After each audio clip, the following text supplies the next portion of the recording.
எல்லாருக்கும் வணக்கம். நான் திலீபன் ஆர்மினரி இன்ஸ்பெக்டராக இருந்தேன். இன்றைக்கி ரிலீவ் ஆகி ட்ரான்ஸ்ஃபரில் சேர்மாதேவி போகலாம்னு போக போகிறேன். இந்த சுச்சுவேஷனில் இப்படி பர்டிகுலராக நியூஸ் 7 நியூஸ் J ரெண்டுத்துலேயும் பாலியல் புகார் அப்படின்னு சொல்லிட்டு ஒரு நியூஸ் வந்துட்டுருக்கு. பட்டு என்னுடைய கடமை, என்னுடைய தரப்பு நியாயத்தை நான் சொல்லிடணும். ஏன்னா முதல்ல போடப்பட்ட செய்திகள் வேகமாக பரவிடும். பட் அதுக்கப்புறம் அதில் தப்பு இல்லை அப்படின்னு நிரூபிக்கப்படும் போதோ அல்லது உண்மை வெளியே வரும்போதோ அது வேகமாக பரவாது.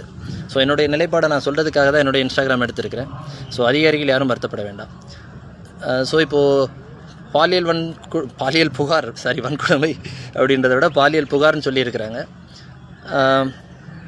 பர்டிகுலராக என்னுடைய ஸ்டேஷனில் ஒரு 6-7 பொம்பளை பிள்ளைங்க இருக்கிறாங்க. நல்லா வேலை பார்க்கக்கூடியவங்க மட்டும்தான் இருக்கிறாங்க. எந்த ஒரு பிள்ளைகளுக்குமே நான் வேலை செய்யலைன்னு கொஞ்சம் ஹார்ஷாக பேசுவேனே தவிர மற்றபடி அவங்கள மென்டல் டார்ச்சரோ அகனியோ ஏற்படுத்துகிற மாதிரி அவங்கள இது பண்ண மாட்டேன். இன்றைக்கி கூட ஏதாவது ப்ராக்ரஸ் இல்லைன்னா திட்டுவேனே தவிர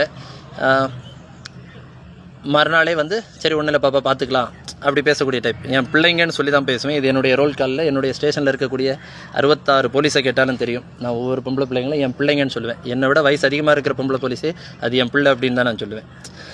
அது அவங்கள வச்சுட்டு சொல்லுவேன், அவங்க இல்லாத நேரத்துலேயே நான் சொல்லியிருக்கிறேன். ஸோ இந்த மாதிரி ஒரு புகார் என் மேலே வந்திருக்காது அப்படின்றத நான் 100% நம்புகிறேன். என் ஸ்டேஷன்களில் ஒரு பொண்ணுக்கு சலுகை கொடுத்துட்டு ஒரு பொண்ணு நான் வைக்க முடியாது. ஏன்னா எல்லாரும் குடும்பத்தோடு இருக்க பொம்பளை பிள்ளைகள் டியூட்டி முன்ன பின்ன போடுவேன். அதில் மன வருத்தத்தில் முன்ன பின்ன சொல்லலாம். ஏன்னா என்னை நம்பி நான் 150 சின்ன பிள்ளைங்களை வச்சு நான் ஒரு ஃப்ரீ ஸ்போர்ட்ஸ் கிளப் நடத்திட்டுருக்கிறேன். ஸோ அந்த பிள்ளைங்க கூட என்ன அப்படி இப்படி இருந்திருந்தால் 4 வருஷம் என் கூட யாருமே இருந்திருக்க மாட்டாங்க. நான் தனியாக இருந்திருப்பேன். ஸோ இந்த நியூஸ் 7 நியூஸ் J நீங்கள் போட்டிருக்க செய்தியை மறுபரிசீலனை செய்யணும். இந்த ஊருக்குள்ளேயும் என்னுடைய காவல் நிலையத்திலையும் முதல்ல என்னை விசாரிக்கணும். நான் இதுக்கு முன்னாடி பணிபுரிஞ்ச காவல் நிலையத்தையும் விசாரிச்சுக்கிட்டு இதை பண்ணணும். இதுக்கு மேலே சொல்கிறதுக்கு ஒன்றும் இல்லை.